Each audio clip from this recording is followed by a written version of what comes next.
Good evening प्यारे बच्चों। ऑक्सीकरण स्टेट निकालने से रिलेटेड आज आपके सामने एक क्वेश्चन आ रहा है। जैसे इस तरीके से लिखा हुआ आता है, N3H में नाइट्रोजन का ऑक्सीकरण अंक बताइए। तो इसमें हमें नाइट्रोजन का ऑक्सीकरण अंक बताना है। तो पहले तो हमें ये ध्यान में रखना है कि यहाँ पर नाइट्रोजन और हाइड्रोजन में किसकी इलेक्ट्रोनेगेटिविटी ज़्यादा होती है। ये फॉर्मूला कंफ्यूज करने के लिए इस तरीके से लिखा गया है, क्योंकि यहाँ नाइट्रोजन की इलेक्ट्रोनेगेटिविटी ज़्यादा होती है और ये फॉर्मूले में बाद में आना चाहिए। यानी फॉर्मूला कुछ ऐसा होना चाहिए था HN3, लेकिन लिखा गया है N3H। इसमें आप ये कंफ्यूज हो सकते हो कि नाइट्रोजन पहले आ गया तो इसका ऑक्सीकरण अंक जो है वो कि प्लस में आएगा, जबकि ये फॉर्मूला बाय मिस्टेक गलत लिखा गया है। इसको हम इस प्रकार से लिख लेते हैं, फिर यहाँ पर नाइट्रोजन का ऑक्सीकरण अंक बताते हैं।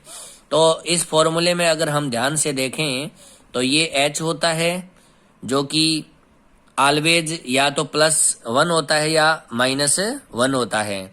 यहाँ ये +1 है क्योंकि पहले लिखा गया है और इसकी इलेक्ट्रोनेगेटिविटी भी कम है। नाइट्रोजन है, उसके नीचे जो 3 है वो उसके ऊपर जा नहीं सकते आयन बनाते समय, क्योंकि H पहले से ही प्लस है। तो इस नाइट्रोजन को हम यहीं रखेंगे और उसके ऊपर लिख देंगे क्या, -1। या यूं बोले कि 3 नाइट्रोजन का औसत ऑक्सीकरण अंक है वो कितना आता है, -1। या यूं कहें नाइट्रोजन 3 का ऑक्सीकरण अंक आता है -1। इस प्रकार से भी हम इसको सॉल्व कर सकते हैं। माना नाइट्रोजन का ऑक्सीकरण अंक यहाँ पर क्या मान लेते हैं, X। तो हाइड्रोजन 1 है और प्लस में 3 नाइट्रोजन है और 1 का ऑक्सीकरण अंक है X, बराबर कितना हुआ, 0। 1 + 3x बराबर कितना हुआ, 1 + 3x बराबर 0। 3x बराबर हो जाएगा, ये 1 इधर जाकर हो जाएगा -1। x बराबर -1 और ये जो 3 मल्टीप्लाई में है ये इधर जाकर भाग में हो जाएगा।